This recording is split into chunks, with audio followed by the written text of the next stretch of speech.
Hello students, continuing inorganic nomenclature. Nomenclature में हमने define किए थे एनायंस के नाम कैसे लिखते हैं बेस्ड ऑन हाइड्रा एसिड्स और based on oxy acids. Oxy acids का नॉमेनक्लेचर भी बड़ा इंपॉर्टेंट होता है, जिसके बारे में हमने लास्ट वीडियो लेक्चर में बात की भी थी और हमने डिफाइन भी किया था कि एक एसिड आता है नाम के एंड में, तो फिर एनायन के नाम में आएगा 8 और अस एसिड आता है तो नाम के एंड में, एनायन के नाम के एंड में आएगा 8। चलिए अदर ऑक्सी एसिड्स की बात करते हैं, तो लिखो अदर ऑक्सी एसिड्स।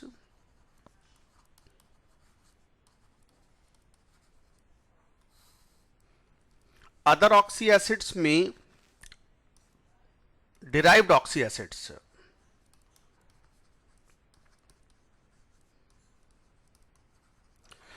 जो ऑक्सी एसिड्स होते हैं उनमें से डिराइव करके ऑब्टेन करते हैं, जिसमें एक होता है pyro acids.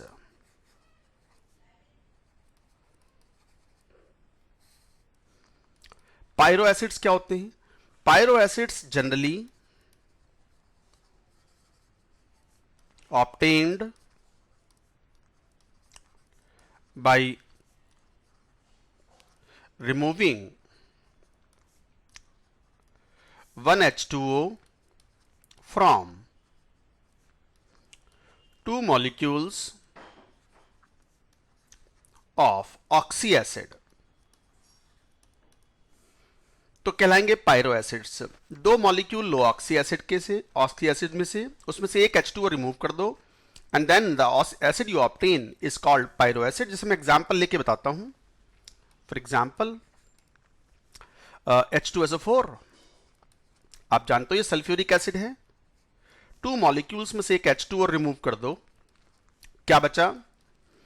H2S2O7। This is called, obviously किससे डिराइव किया है ये हमने किससे डिराइव किया है? सल्फ्यूरिक एसिड से, तो ये भी क्या होगा फिर, क्या कहलाएगा? Pyro sulphuric acid.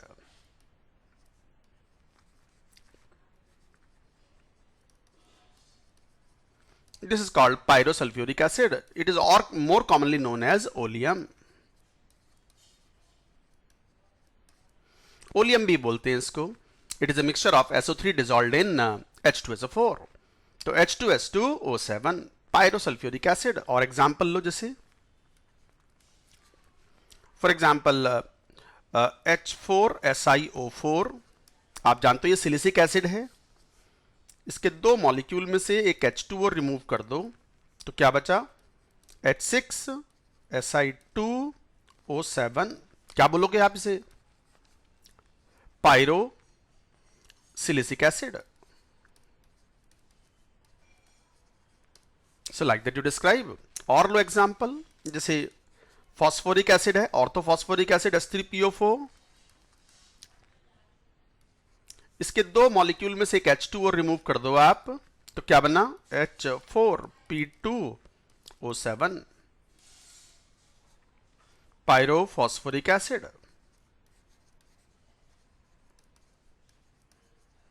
तो फिर इनके एनायन के नाम भी लिखना आना चाहिए ना, जैसे Si2O7 6-, तो इस एनायन का नाम क्या लिखोगे? Pyrosilicate ion.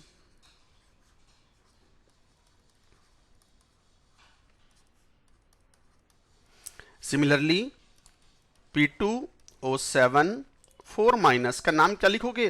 Pyrophosphate ion.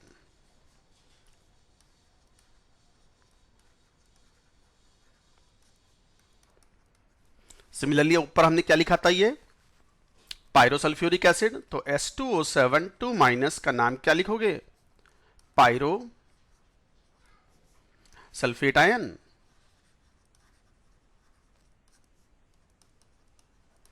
Pyrosulphate ion. तो इस तरीके से डिफाइन करते हो आप, तो ये कहलाएंगे हम। अच्छा, ऐसे ही H3PO3 का भी ले सकते हो। H3PO3 दो मॉलिक्यूल में से एक H2O रिमूव कर दो आप, तो क्या बनेगा? वापस से H4P2O5। क्या बोलोगे? पायरो फॉस्फोरस एसिड था ये, तो क्या बोलोगे? पायरो फॉस्फाइट या pyro phosphorous acid.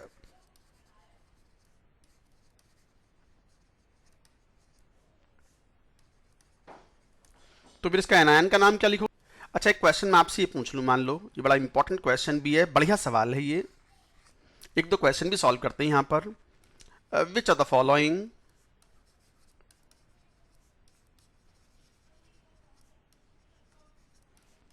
Do not form pyro acids? मान लो ये क्वेश्चन है कि इनमें से कौन से पायरो एसिड्स नहीं बनाएंगे। मान लो मैंने ऑप्शन दिए HClO4, ऑप्शन दिया मैंने मान लो H3PO2, सी एक ऑप्शन दिया H2SO4 एंड डी ऑप्शन मान लो बोरिक एसिड H3BO3। कौन नहीं बनाएंगे? Which are the following do not, not लिखना था यहाँ, बिल्कुल, do not form pyro acids. देख लो question, HClO4, H3PO2, H2SO4, H3BO3 कौन नहीं बनाएंगे? Answer is A and answer is B. क्यों? जरा देखना तो, HClO4 दो मॉलिक्यूल में से एक H2O रिमूव करोगे तो ये तो ऑक्साइड बन गया ना, an oxide, it is not the oxy acid. Oxy acid के लिए कहीं हाइड्रोजन भी तो होना जरूरी है ना, हाइड्रोजन तो बचा ही नहीं यहां पर, तो इट इज एन ऑक्साइड। तो HClO4 का ऑक्सी एसिड, HClO4 का पायरो एसिड एक्सिस्ट नहीं करता, तो नहीं है पायरो एसिड। दूसरा कौन? H3PO2, ये भी बड़ा इंटरेस्टिंग केस, H3PO2 बना ही नहीं सकता। H3PO2 is monoprotic acid.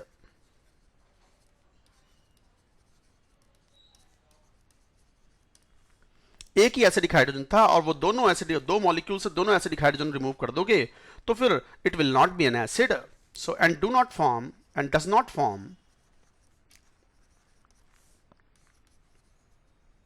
Pyro acid.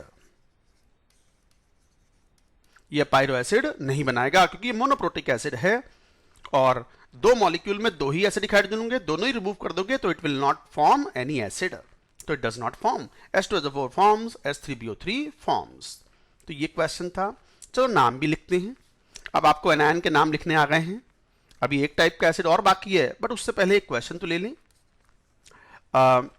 मान लो ऐसा हो कि राइट फॉर्मूले ऑफ द फॉलोइंग, राइट फॉर्मूले ऑफ द फॉलोइंग, जैसे मान लो ये 1 सोडियम पायरोफॉस्फेट,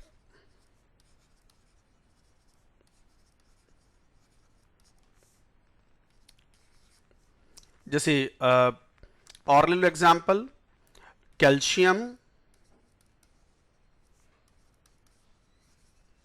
ऑक्जिलेट, और लो एग्जाम्पल जैसे मान लो एल्यूमिनियम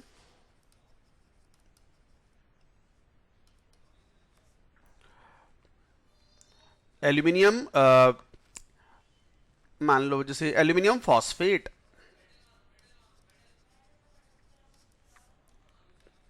और एक कंपाउंड का नाम लिखो जैसे जिंक अजाइड, और एक का नाम लिख लो जैसे मान लो ऐसे ले लो, एल्यूमिनियम ले लिया आपने, जैसे मान लो स्ट्रॉन्शियम,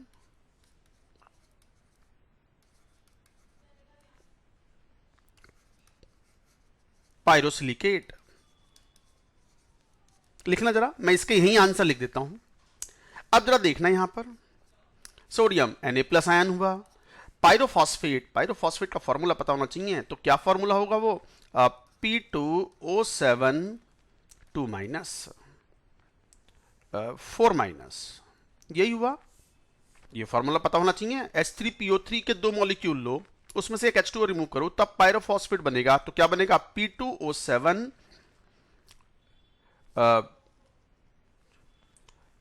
H3PO4 था ना, तो H4P2O7 बनेगा तो ये बन गया P2O7 4 माइनस।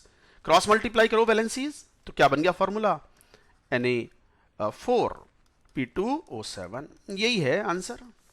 जरा इसको देखना, कैल्शियम आयन और oxalate ion C2O4 2 minus, oxalic acid का आयन है ये, ऑक्जेलेट आयन, तो क्रॉस मल्टीप्लाई करो तो फॉर्मूला क्या बन गया, CaC2O4। एल्यूमिनियम फॉस्फेट पर आओ, Al3 प्लस आयन और फॉस्फेट आयन PO4 3 माइनस, तो बस AlPO4। ये बन गया आंसर। एजाइड पर आओ, तो azide zinc ion, zinc 2 plus, azide ion N3 minus, तो क्रॉस मल्टीप्लाई करो तो फॉर्मूला क्या बन गया, ZnN3 twice, zinc azide. So like that you name the compound. इस तरीके से लिखते हैं। स्ट्रॉन्शियम आयन वैलेंसी 2 है, एल्कलाइन अर्थ मेटल आयन है, कैटायन है। पायरोसिलिकेट, पायरोसिलिकेट क्या था, ध्यान दो क्या था, Si2O7 6 माइनस, तो क्या हो गया फॉर्मूला, Si2 Sr3 Si2O7। एक बार चेक कर लेंगे। ये थे, इस तरीके से आप लिखते हो formula of the compound if name is given. अगर कई बार फॉर्मूला दिया हो तो हम नाम भी लिख सकते हैं अकॉर्डिंगली। तो ये थे कुछ तरह के क्वेश्चंस।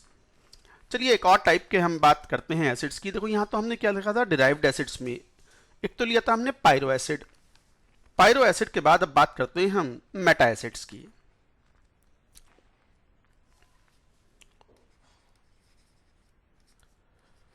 मेटा एसिड्स ये भी डिराइव्ड एसिड्स हैं, जनरली ऑब्टेन्ड, जनरल है क्योंकि ये सब कोई बहुत स्ट्रिक्ट रूल्स नहीं है, तो generally obtained by removing 1H2O from one molecule of oxy acid. एक मॉलिक्यूल में से ऑक्सी एसिड के एक H2O रिमूव कर दो तो you will get the Meta acids. जैसे एग्जांपल लेके बात करते हैं। मान लो H3PO4, इसमें से एक H2O रिमूव कर दो, क्या बना, HPO3। क्या था ये, फॉस्फोरिक एसिड, तो क्या बना, मेटाफॉस्फोरिक एसिड। मेटा लगा दो बस पहले, मेटाफॉस्फोरिक एसिड।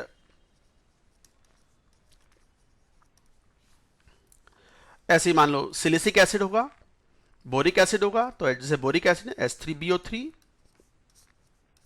एक H2O रिमूव कर दो तो क्या बन गया, HBO2, मेटाबोरिक एसिड। ऑब्वियसली फिर PO3 माइनस का नाम क्या होगा, मेटाफॉस्फेट आयन।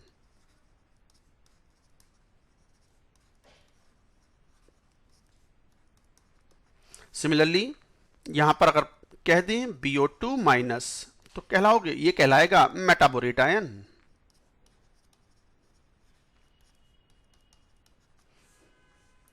और जैसे H4SiO4 सिलिसिक एसिड है ये, एक H2O रिमूव करो तो क्या बन के आ गया, H2SiO3। क्या बोलोगे, मेटासिलिसिक acid.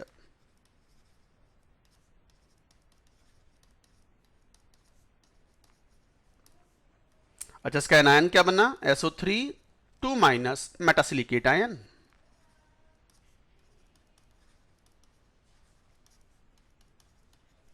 So like that you remove. तो इस तरीके से कहते हैं। मान लो इसके ऊपर भी एक आध क्वेश्चन पूछ लिया जाए। क्वेश्चन ऐसे हो, राइट फॉर्मूले लिख लें। जैसे अभी एक क्वेश्चन किया था बिल्कुल वैसे ही।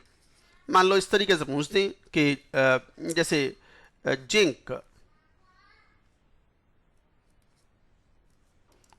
मेटाबोरेट, इसका फॉर्मूला लिखना है। और जैसे मान लो एल्यूमिनियम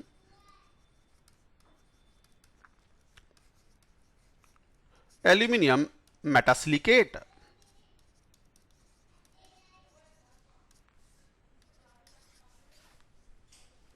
थोड़ा जनरल भी ले लेते हैं।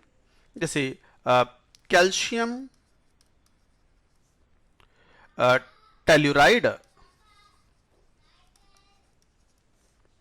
और एक जैसे मान लो ऐसे ले लो aluminium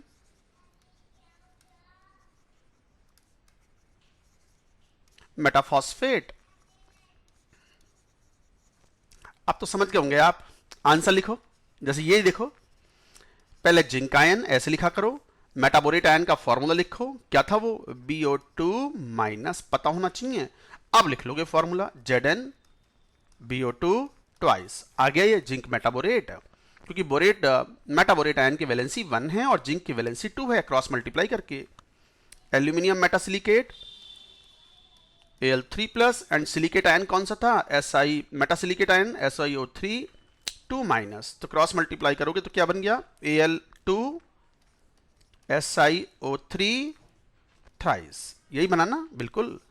calcium ion Ca2 plus, और टेल्यूराइड आयन क्या है, Te2 माइनस, टेल्यूराइड आयन, यह सल्फाइड आयन होता है, उसी के नीचे सल्फाइड, सेलेनाइड, टेल्यूराइड, तो फिर क्या बन गया ये formula, CaT। Aluminium metaphosphate Al3 plus है, और मेटाफॉस्फेट में कौन, PO3 माइनस, यही हुआ ना, तो फॉर्मूला बन गया Al PO3 thrice. So like that you give the answers. तो ये नाम लिखना आपको आ गया अब। तो इस तरीके से ये क्वेश्चंस थे। मान लो एक क्वेश्चन और भी पूछ लिया जाए, which forms meta acids,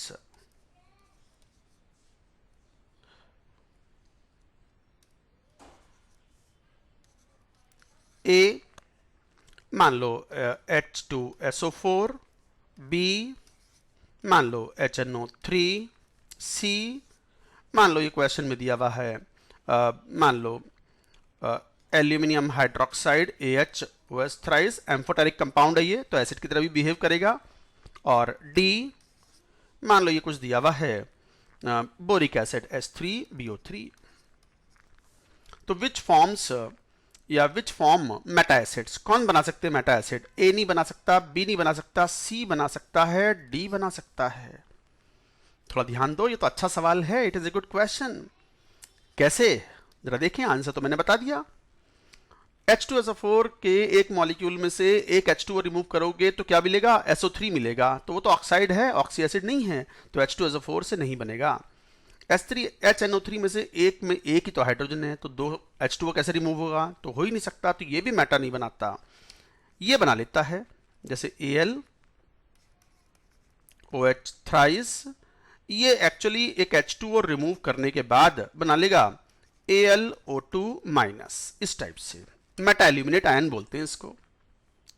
तो एसिड कैसे बना लेगा ये, एक H2O तो चला गया, तो HAlO2 बन गया एक तरीके से, ऐसे बन गया HAlO2, ये कुछ नहीं है, तो ये इसी का आयन कौन होगा, AlO2 माइनस, इसे बोलते हैं मेटा एल्यूमिनेट आयन।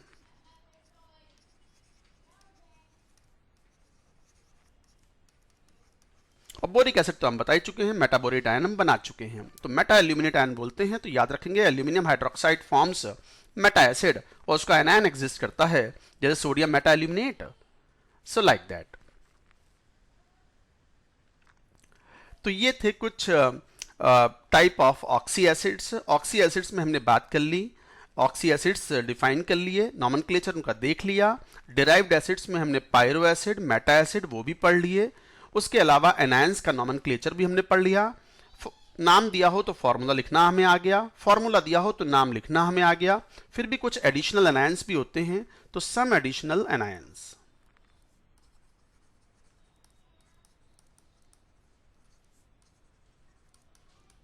कुछ एडिशनल एनायंस हैं वो हमें याद रखने हैं। जैसे नॉमेनक्लेचर ऑफ एडिशनल आयंस में एक होता है पॉलीसल्फाइड आयन,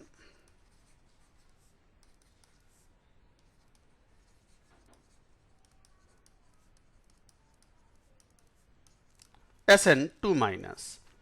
तो जैसे एग्जांपल, सल्फाइड आयन तो समझते ही हो, S2 माइनस, तो S2 माइनस तो सल्फाइड आयन हुआ, S2 2 माइनस S3 2 माइनस, तो ये कहलाएगा sulphide ion.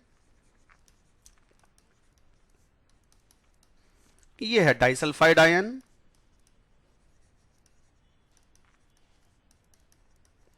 This is polysulphide ion. Poly नहीं, ट्राई बोल दो इसको, trisulphide ion, and so on. तो polysulphide ions can be named like this. और एक्स्ट्रा एनायंस में जैसे chromate ion CrO4 2 minus, dichromate ion Cr2O7 2 minus, MnO4 2 minus, MnO4 minus, ये कहलाएगा क्रोमेट आयन। इसका कॉरस्पॉन्डिंग एसिड होता है HCrO4, येलो कलर का chromic acid.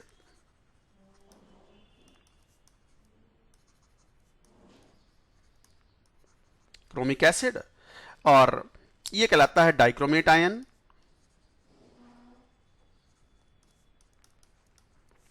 This is manganate ion.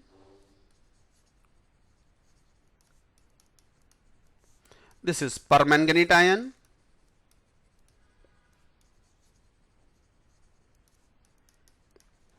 Manganate ion इसके करस्पॉन्डिंग एसिड होता है H2MnO4। इसका भी करस्पॉन्डिंग एसिड होता है HMnO4। ये कहलाएगा मैंगनेस, मैंगनिक acid.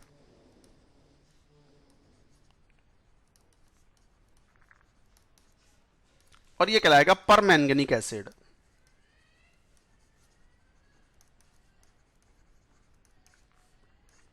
Manganic acid, permanganic acid, and this was chromic acid. Metal के भी एसिड होते हैं, मैं पहले बता चुका हूं इस बात को। ऐसा नहीं, जनरली एसिड्स जो हैं वो नॉन मेटल्स बनाते हैं, oxy acids, but metals also form, some of the metals also form oxy acids in the very high oxidation state. क्योंकि ऑक्सीडेशन नंबर अगर मेटल का काफी हाई होगा तो इसमें एसिडिक कैरेक्टर आ जाएगा। तो ये कुछ थे एनायन डी ब्लॉक के ये।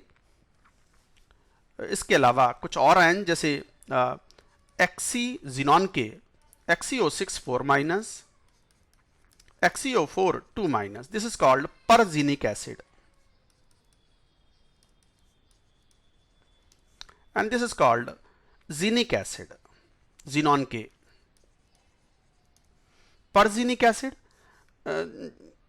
परजीनेट आयन, सॉरी मैंने परजीनेट आयन बोलना था, इसको ऐसे लिख दो, perxenate ion.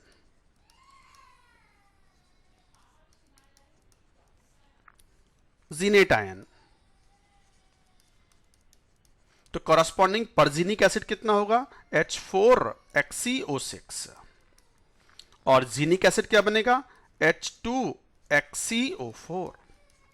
So like that you define. इसके अलावा एक और एनायन होता है बड़ा कॉमन, थायो कहां लगाते हैं, जैसे एक बात समझो, ROH एल्कोहल से, RSH अगर O को हटा के सल्फर लगा दिया जाए तो इट बिकम्स थायो। तो these are alcohols, they are thio alcohols. और एग्जाम्पल लो जैसे ROR डैश, ये कौन है ईथर्स,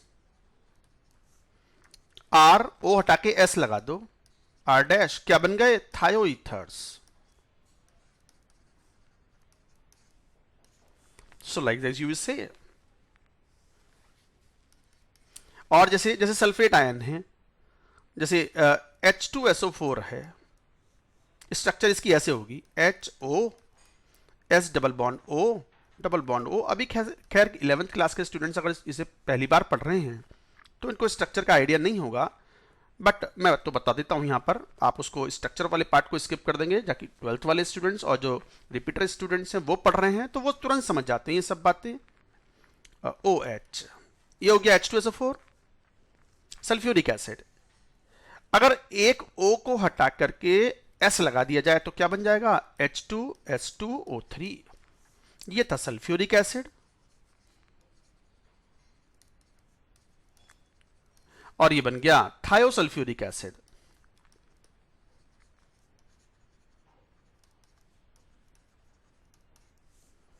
और इसकी स्ट्रक्चर भी ऐसी हो जाएगी, जो एनायन बनेगा तो H2O3 को बोलोगे आप थायोसल्फेट आयन।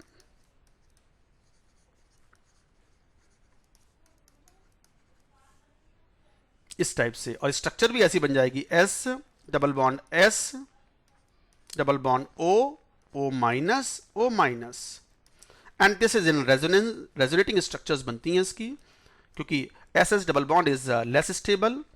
तो ये S ले लो, सल्फर के साथ सिंगल बॉन्ड, फिर ये 2 डबल बॉन्ड O माइनस। तो इस तरीके से ये रेजोनेटिंग स्ट्रक्चर्स बनती हैं। RS मतलब रेजोनेटिंग स्ट्रक्चर्स।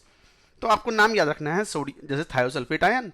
कोई आपसे कहे कि सोडियम थायोसल्फेट कौन होगा, बहुत ही इंपॉर्टेंट कंपाउंड है, प्राइमरी टाइट्रेंट है and use for titration of iodine. तो सोडियम थायोसल्फेट,